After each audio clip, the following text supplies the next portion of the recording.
অর্থাৎ এই রাত ৩টায় যারা শুনছেন, আপনাদের কাছে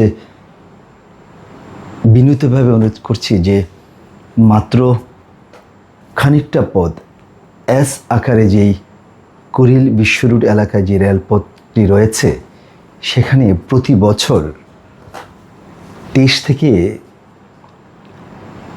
৩৭ জন কিংবা ৪০ জন সাধারণ মানুষ আমাদের ছেড়ে চিরতরে চলে যান। আমি সেটাকে ট্রেনকে ঘাতক বলবো, নাকি আমরা যারা সাধারণ মানুষ বুঝে কিংবা না বুঝে সেই ট্রেনের কাছে কিংবা সেই ঘাতকের কাছে জীবনটা বিলিয়ে দিচ্ছি, সেটা প্রশ্ন থেকেই যাচ্ছে। আপনারা যারা আমার ফলোয়ার, সবসময় খুব শ্রদ্ধার এবং সম্মানের, আপনাদের কাছে বিনীতভাবে অনুরোধ করব, আমার কাছে, আমি যেহেতু রেলপথ বিট নিয়ে কাজ করছি, দীর্ঘদিন ধরে সাংবাদিকতা করছি, শুধু রাজধানী নয়, সারা বাংলাদেশের রেলপথ যেটা রয়েছে এবং গোটা পৃথিবীতে যে রেলপথ রয়েছে, সেই রেলপথের দুই পাশে 10-10 অর্থাৎ 20 ফুট এলাকায় 144 ধারা জারি থাকে। সেখানে সাধারণ মানুষ কোনো অবস্থাতেই প্রবেশ করার কথা নয়।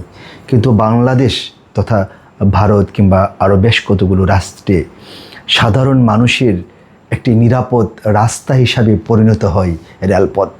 দিব্যি বন্ধু বান্ধবী, প্রেমিকা, হবু স্ত্রী, হবু স্বামী কিংবা আপনজন কিংবা মা বাবা কিংবা ঘরের বাইরের যারা একদম ছোট শিশু আছেন কিংবা বৃদ্ধ মানুষ আছেন, তারা পর্যন্ত রেলপথে দিব্যি চলাচল করেন। রেলপথ যেটা রয়েছে সেটাকে হাতে হাত ধরে আনন্দ করে কিংবা মোবাইল ফোনের যে ইয়ারফোন রয়েছে সেগুলো গান বাজিয়ে বাজিয়ে উল্লাস করে করে বন্ধুদের বা বান্ধবী যারা রয়েছে তাদের সঙ্গে আড্ডা দিয়ে একই পাশে দুই পাশে বসে একে অপরের হাত ধরে বসে থাকে। এরকম অসংখ্য ঘটনা, অসংখ্য দৃশ্য আমার পেশাগত কারণে নিজ চোখে দেখেছি এবং আমি বছরের পর বছর আমি নিউজ করেছি। আপনাদেরকে আমি বলি যে এরকম ঘটনা শুধু একটা নয়। আমি আপনাদেরকে বলছিলাম যে ইশতিয়াক যে রাজশাহী কলেজ রয়েছে, সেই কলেজের শিক্ষক যারা রয়েছেন তারাও বলেছেন অসাধারণ একটা ছেলে, চমৎকার একটা ছেলে। তার আপনারা দেখেন যে জাস্ট এখানে দাঁড়িয়ে আছে, এই তরুণটি এখন আমাদের মাঝে নেই, চিরতরে আমাদের ছেড়ে চলে গেছেন। যে কথা বলছিলাম, অনেক কথা বলছি, আপনারা হয়তো এই বিরক্ত প্রকাশ করছেন, কিন্তু আজকের ভিডিওটি আমি আপনাদের কাছে অনুরোধ করব বিরক্ত প্রকাশ না করে দয়া করে শেয়ার করবেন। কারণ প্রতি বছর সারা বাংলাদেশে 28 থেকে 31 অর্থাৎ 3100 মানুষ এই রেলপথে জীবনটা চলে যাচ্ছে। আমি আমার পেশাগত কারণে রেলপথ মন্ত্রী, সচিব, রেলওয়ে ডিজি এবং সংশ্লিষ্ট যারা আছে তাদের সঙ্গে একাধিকবার কথা বলেছি। তিনিরা দিব্যি বলেছেন রেলের আইনের কথা এবং বলেছেন ট্রেন তার নির্দিষ্ট যে রুট রয়েছে, যেই রেলপথ রয়েছে তার বাইরে 1 ইঞ্চি যায় না। সাধারণ মানুষ রেলপথে আসেন, রেলপথে বসেন, রেলপথে গল্প করেন, রেলপথে একজন আরেকজনকে ফুলেল শুভেচ্ছা জানান। এরকম ঘটনায় প্রায় 3100 মানুষ প্রতি বছর বাংলাদেশ রেলপথে জীবনটা চিরতরে চলে যাচ্ছেন। আপনাদের কাছে বিনীতভাবে অনুরোধ করব, আপনারা সহ যারা শুনছেন এবং যারা আপনাদের স্বজন আছেন, বন্ধু আছেন, বান্ধবী আছেন, আপনজন আছেন, তাদেরকে দয়া করে বলবেন যে রেলওয়ে অ্যাক্ট আইন যেটা রয়েছে, যে রেলপথের দুই পাশে অর্থাৎ 10 ফুট কিংবা ওই পাশে 10 ফুট 20 ফুট এলাকায় কোনো অবস্থাতেই যেন সাধারণ মানুষ প্রবেশ না করেন। কারণ রেলপথের নিয়মে এবং রেলপথ আইনে রয়েছে, রেলপথে যারা চাকরি করেন তারাও কিন্তু সেই আইন ভঙ্গ করতে পারেন না। যারা শুধু রেলপথে কাজ করেন তারা লাল কোনো নিশানা দিয়ে ওই জায়গায় প্রবেশ করে রেলপথ সেটা মেরামত করেন মাত্র। এর বাইরে সাধারণ যারা রেলে চাকরি করেন তারাও যদি সেখানে প্রবেশ করেন সেটা আইনগত দণ্ডনীয় অপরাধ। ফিরে আসছি ইশতিয়াকের কথা। ইশতিয়াক মতন অনেক স্টুডেন্ট, প্রকৌশলী, সাংবাদিক, বিভিন্ন শিক্ষার্থী, বৃদ্ধ মা, বৃদ্ধ বাবা, তরুণ তরুণী, শিশু অ্যাভেলেবেল এই রেলপথে জীবন দিয়ে দিচ্ছে। এই জন্য বলছি রেলপথ, ওই যে একটু আগে আপনাদেরকে বললাম, রেলের যিনিরা বড় কর্তা কিংবা মাঠ পর্যায়ের কর্মচারীরা রয়েছেন তারা দিব্যি বলেছেন রেল অর্থাৎ ট্রেন কোনো অবস্থাতেই তার যে রোড তার থেকে 1 ইঞ্চি যারা পরিমাণ অন্যদিকে চলে যায় না, তার পথ ধরে সে দিব্যি চলাচল করে। সে কাউকে কোনো দিন ডিস্টার্ব দেয় না, বরঞ্চ মানুষ রেলপথ কিংবা ট্রেনকে ডিস্টার্ব দেয়, নিজের বীরত্ব দেখাতে গিয়ে প্রাণটুকু হারিয়ে ফেলেন। আপনাদের কাছে বিনীতভাবে অনুরোধ করছে মধ্যরাতে এই ভিডিওটি শেয়ার করবেন এই জন্য যাতে ইশতিয়াক এবং প্রতি বছর প্রায় 3100 মানুষ যারা আমাদেরকে ছেড়ে চিরতরে চলে যান তাদের জীবন বেঁচে যাবে। আমরা, আপনারা যারা শুনছি, আপনারা যদি একে অপরের মধ্যে এই সচেতনটুকু আমরা ছড়িয়ে দেই, নিশ্চয়ই এটার একটা ফল আসবে। আমি রেলপথ মন্ত্রী এবং সচিব একাধিক যারা ছিলেন বিভিন্ন সময় আমি বলেছি যে ভারত সহ বিশ্বের বিভিন্ন রেলপথে কনভেক্স নামের মিরর রয়েছে, আয়না রয়েছে, খুব বড় আকারের আয়না রয়েছে। অর্থাৎ রেলপথের যেই জায়গায় বাঁকা থাকে সেই এলাকার মধ্যে কনভেক্স যেই মিরর আয়না রয়েছে বড় আকারের, সেটা নির্দিষ্ট একটা জায়গায় স্থাপন করে দেওয়া হয়। যেমনটা আমাদের যে এরকম এস আকারের যে রেলপথ রয়েছে সেটার এই পাশে একটা, এই পাশে একটা, ওই পাশে একটা, ওই পাশে একটা, এরকম 4টা কনভেক্স আয়রন যেটাকে আমরা বলি বিশেষ বড় আকারের যে আয়না, সেটা বসানোর জন্য। কিন্তু বাংলাদেশ সরকার অর্থাৎ বাংলাদেশের রেল কর্তৃপক্ষ যিনিরা আছেন তারা কোনো দিন এই কাজটির উদ্যোগ নেননি।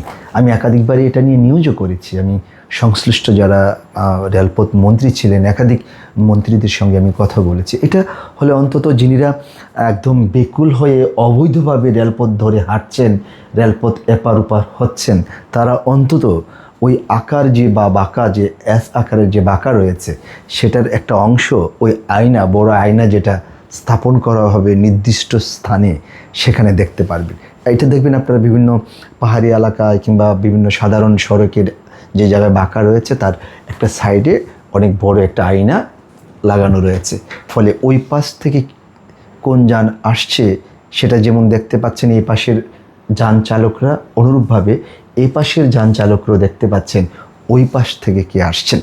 ফলে ট্রেনে যারা আছে, বিশেষ করে এই ঘনবসতি এলাকায় যাদেরকে আমরা শত বাধা দিয়ে, শত বুঝিয়ে সুঝিয়েও এই রেলপথ থেকে দূরে সরাতে পারি না, রেলপথ ব্যবহার থেকে দূরে সরাতে পারি না, অন্তত তারা এই সচেতন কিংবা এই আয়না দেখে ট্রেন কখন আসছে সেটা দেখে সচেতন হবেন। তাতে অন্তত 3100 মানুষের মধ্যে অনেকেই প্রাণে বেঁচে যাবেন।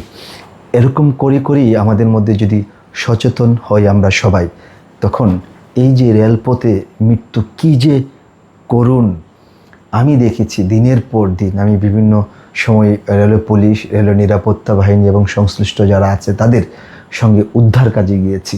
আমি আপনাদেরকে এই সামাজিক যোগাযোগ মাধ্যমে বিবরণ বলতে পারবো না যে কত কিংবদন্তিমাকার, কত আমি বললাম তো সামাজিক যোগাযোগ মাধ্যম, আমি সেই দৃশ্যগুলো আপনাদের সামনে তুলে ধরতে পারছি না। এত বিকট, আপনার প্রিয়জনকে আপনি হারিয়েছেন তাকে আপনি ঠিকমতো উদ্ধারও করতে পারবেন না, কারণ এত বেশি টুকরা হয়ে যায়, এত বেশি এবড়ো থেবড়ো হয়ে যায় আপনার প্রাণপ্রিয় মানুষটার দেহটুকু। ফলে আমারও আবারও অনুরোধ করছি এই মধ্যরাতে যে আপনারা দয়া করে এই ভিডিওটা শেয়ার করবেন, যাতে কোনো অবস্থাতেই রেলপথে অর্থাৎ রেল লাইন এবং রেল লাইনের দুই পাশে যে 10 ফুট বাই 10 ফুট 20 ফুট এলাকায় আমরা সাধারণ মানুষ যারা, তারা যেন না যায়। এবং আরেকটা জিনিস আমি বলতে চাই, রেলপথ মন্ত্রণালয়, রেলওয়ে বিভাগ, রেলওয়ে পুলিশ, রেলওয়ে জিআরপি যিনিরা আছেন, তাদের কাছেও আমি বলতে চাই যে এরকম যারা দিনের পর দিন মৃত্যুবরণ করছেন, ইশতিয়াক কিংবা ইশতিয়াকের মতন শত শত মানুষ, তাদেরকে তো সচেতন করতে হবে। আমাদের সামাজিকভাবে আমাদের স্কুল, কলেজ, মাদ্রাসা, মসজিদ, মন্দির, পেগুডা, খ্রিস্টানের ট্রাস্ট যেখানে আছেন, যেখানে মানুষকে ভালোর দিকে আহ্বান করেন, সেখানকার যিনিরা প্রধান মানুষ আছেন, সেখানকার যিনিরা শ্রদ্ধেয় টিচার আছেন, ইমাম আছেন, পুরোহিত আছেন, ফাদার আছেন, তারাও দায়িত্ব নেওয়া উচিত যে কীভাবে রেলপথকে ব্যবহার করতে হয়, রেলপথে কোনো অবস্থাতে যেন আমরা না যাই। এই বিষয়গুলো সামাজিক তথা শিক্ষা প্রতিষ্ঠানের মধ্যে সবাইকে এলান করে জানানো উচিত। কারণ আপনারা দেখেন প্রতি বছরে হাজার হাজার মানুষ ট্রেনের নিচে পড়ে প্রাণ হারাচ্ছেন। ফলে আমরা কেন সচেতন হব না? এক দুটি মানুষ নয়, অনেকগুলো মানুষ, হাজার হাজার মানুষ। এখানে রেলপথ মন্ত্রণালয় কিংবা রেলপথ বিভাগেরও অনেক দায়িত্ব রয়েছে। যে এলাকায় ঘনবসতি এলাকায়, সেই এলাকায় দুই পাশ দিয়ে লাইনের দুই পাশে ওয়াল দেওয়ার কথা রয়েছে। বিশ্বের অনেক জায়গায় সেটা আছে। ওয়াল যদি না দিতে পারে, সেখানে কাঁটাতারের বেড়া দিতে হয় যাতে কোনো অবস্থাতেই যে সাধারণ মানুষ রেলপথ এপার ওপার না হতে পারে এবং রেলপথ ধরে না হাঁটতে পারে। আমার পেশাগত কারণে দেখেছি রেলপথে যারা আছেন, রেলপথ মন্ত্রী, সচিব, রেলের ডিজি এবং কর্মকর্তারা যারা আছেন, আপনারা নিশ্চয়ই বীর বাহাদুর। আপনাদের সামনেই প্রকাশ্যেই রেলপথ ঘিরে বাজার, মাছ বাজার, কত না কিছু হয়, দোকানপাট, অর্থাৎ রেলপথকে ঘিরে ইষ্টে লেগে আছে সেই ব্যবসা প্রতিষ্ঠানগুলো। সেই ব্যবসা প্রতিষ্ঠানগুলো থাকার কারণেই ওইখানকার সাধারণ মানুষ যারা আছে, ক্রেতারা আছেন, তারাও কিন্তু সেই রেলপথ ধরে হাঁটছেন, রেলপথের কাছে গিয়ে বাজার সাজার করছেন। ফলে সাধারণ মানুষ কিন্তু শত শত মানুষ প্রাণ হারাচ্ছেন। রেলপথ বাহাদুর যিনিরা আছেন, তাদের আসলে কিছু আসে যায়নি এরকম মৃত্যুর। তবে কিছু কিছু কর্মকর্তার সঙ্গে আমি কথা বলেছি, তারা চরমভাবে দুঃখ প্রকাশ করেছেন মাত্র, কিন্তু তারা একটা কথাই বলেন, আমি দেখেছি বুক ফুলিয়ে বলেন যে তারা নিরপরাধ। কারণ রেলওয়ে যে আইন রয়েছে, আইনের মধ্যে স্পষ্ট সেটাই লেখা আছে যে রেলপথের দুই পাশ অর্থাৎ 20 ফুট এলাকা সর্বদা রাত দিন 24 ঘন্টা ঝড় বৃষ্টি যে কোনো অবস্থাতেই 144 ধারা জারি থাকে। সেই জায়গায় রেলপথ যেহেতু মুক্ত হয়ে গেছে, রেলের কর্মকর্তারা যেহেতু ভিড় দর্পে বলছেন তাদের কিছুই করার নেই, কিন্তু আমাদের অনেক কিছু করার আছে। আমরা যারা আমার ভিডিও যারা দেখছেন, লক্ষ লক্ষ ফলোয়ার আছেন, আপনাদের কাছে আবারও বিনীতভাবে অনুরোধ করছি এই ভিডিওটি শেয়ার করবেন। কারণ এরকম মৃত্যু বিবরণ দেওয়া সম্ভব নয় আপনাদের কাছে। জানি না আপনার পরিবারের, আমার পরিবারের, আমার স্বজন, আপনাদের স্বজন, না জানি কোন দিন এরকম, আমি কি বলবো, আমি আবারও বলি, সামাজিক যোগাযোগ মাধ্যমে এই ভাষাগুলো প্রকাশ করতে পারছি না আমি।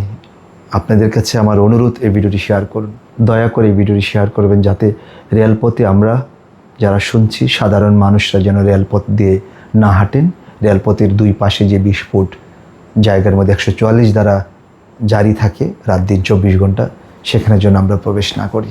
কারণ প্রবেশ করলেই দেখবেন এরকম ঘটনা দিনের পর দিন আপনি গণমাধ্যম, সামাজিক যোগাযোগ মাধ্যমে শুনবেন। এরকম শুনতে শুনতে দেখবেন আপনার কাছের মানুষ,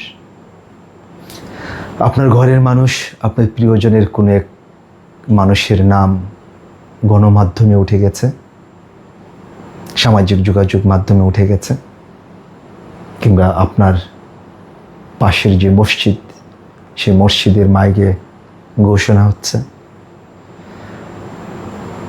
মন্দির থেকে ঘোষণা হচ্ছে, ট্রাস্ট থেকে ঘোষণা হচ্ছে যে এমক ব্যক্তি এরকম দুর্ঘটনায় প্রাণ হারিয়েছেন। আমি আবারও বিনীতভাবে অনুরোধ করি, আমি আসলে যতটুকু জানি, যতটুকু বুঝি, যতটুকু পড়াশোনা করি, ওই রকমভাবে কাউকে বোঝাতে পারি না। কারণ বুঝাবার যে মানদণ্ড, গজ ফিতা, সেটা আমার ভেতরে নেই, আমার যোগ্যতা নেই বুঝানোর। আমার ইচ্ছা করে সাধারণ মানুষের কাছে গিয়ে পায়ে হাত রেখে বুঝাই যে আমরা খানিকটা সচেতন হলে আমাদের অনেকের প্রাণ বেঁচে যাবে। সবাই ভালো থাকুক। মহান সৃষ্টিকর্তার কাছে প্রার্থনা করি এসে ইস্তেক আহমেদ রাফিদ কিভাবে দাঁড়িয়ে আছে দেখেন। আল্লাহ যেন তাকে ব্যস্ত নসিব করেন। ইস্তেকের মা বাবা, আত্মীয় স্বজন যারা আছেন, তারা যেন সুখ সইতে পারেন, এটা মহান সৃষ্টিকর্তার কাছে প্রার্থনা করি। একই সঙ্গে আবারও নির্লজ্জভাবে আমার কাছে মনে হয় যে হাজার বার আপনাদের কাছে হাত জোর করে অনুরোধ করি যে এই ভিডিওটি শেয়ার করে সাধারণ মানুষকে সচেতন করে তোলার জন্য আপনিও খানিকটা অংশগ্রহণ করুন। কারণ ট্রেনের মৃত্যু, রেলপথে জীবন নাশ বিবরণ দিয়ে কখনো বোঝানো সম্ভব নয়। আমি এমনও দেখেছি আপনজন সেই টুকরা যেই জিনিসটা পড়ে আছে সেটা সাধারণ মানুষ তো চিনতে পারছেই না। আপনজন, ঘরের মানুষ, রক্তের মানুষ, লাইনের পাশে যিনি একাধিক টুকরা হয়ে পড়ে আছেন তাকে চিনতে পাচ্ছেন না। হাজার এরকম টুকরোর অংশ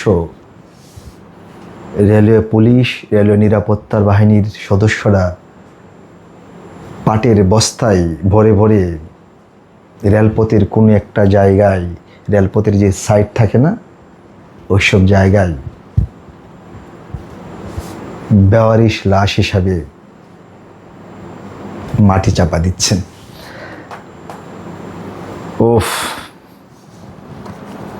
আমি বারবার ইস্তেকের চেহারার দিকে তাকাচ্ছিলাম আর ভাবছিলাম তাদের মা বাবার কথা। ভাবছি রাজশাহী কলেজের শিক্ষার্থীদের কথা, যারা তার সহপাঠী ছিলেন তাদের কথা। তাদেরকে কি সান্ত্বনা দেব? আমার বাসা নেই, রাজশাহী আমি প্রায় যাই আমার পেশাগত কারণে। এই মধ্যরাতে আবারও আমি আপনাদের কাছে বিনীতভাবে অনুরোধ করি, এই ভিডিওটি শেয়ার করে সবাইকে বলে দেন রেলপথ ধরে আমরা আর কখনো হাঁটবো না, রেলপথের পাশ দিয়েও আমরা হাঁটবো না। যিনিরা পাশ দিয়ে হাঁটেন তাদেরকে শ্রদ্ধার সঙ্গে বুঝিয়ে সুজিয়ে বলবো যে না, আপনি এই কাজটা করেন না, আপনি এই কাজটা করতে পারেন না। আপনি একদিন, দুদিন, এক সপ্তাহ, মাস, বছরের পর বছর কিংবা যুগের পর যুগ হয়তো এই রেলপথ ধরে কিংবা রেলপথের পাশ দিয়ে হেঁটে যাচ্ছেন, আপনার কিছু আসে যায় না। কিন্তু বিশ্বাস করেন, একদিন দেখবেন আপনার কিছু না আসে গেলেও আপনার আপনজন আপনাকে চিরতরে হারিয়ে ফেলেছেন। অন্তত আপনজন, মা বাবা, সন্তান, ভাই বোন, আপনজনের প্রতি তাকিয়ে দয়া করে রেলপথে হাঁটবেন না, রেলপথের দুপাশ দিয়ে হাঁটবেন না। তখন দেখবেন আপনাকেও আমাদের হারাতে হবে না, আপনিও হারিয়ে যাবেন না। ওই পর্যন্ত ভালো থাকুন। আমি ঘুমিয়ে যাব। আমি অফিস থেকে এসেছি, এখন প্রায় রাত 3:30 বাজে। আল্লাহ আপনাদেরকে ভালো রাখুক, আল্লাহ আপনাদেরকে সবসময় নিরাপদ রাখুক। সবাই ভালো থাকুন। আসসালামু আলাইকুম ওয়া রাহমাতুল্লাহি ওয়া বারাকাতুহু।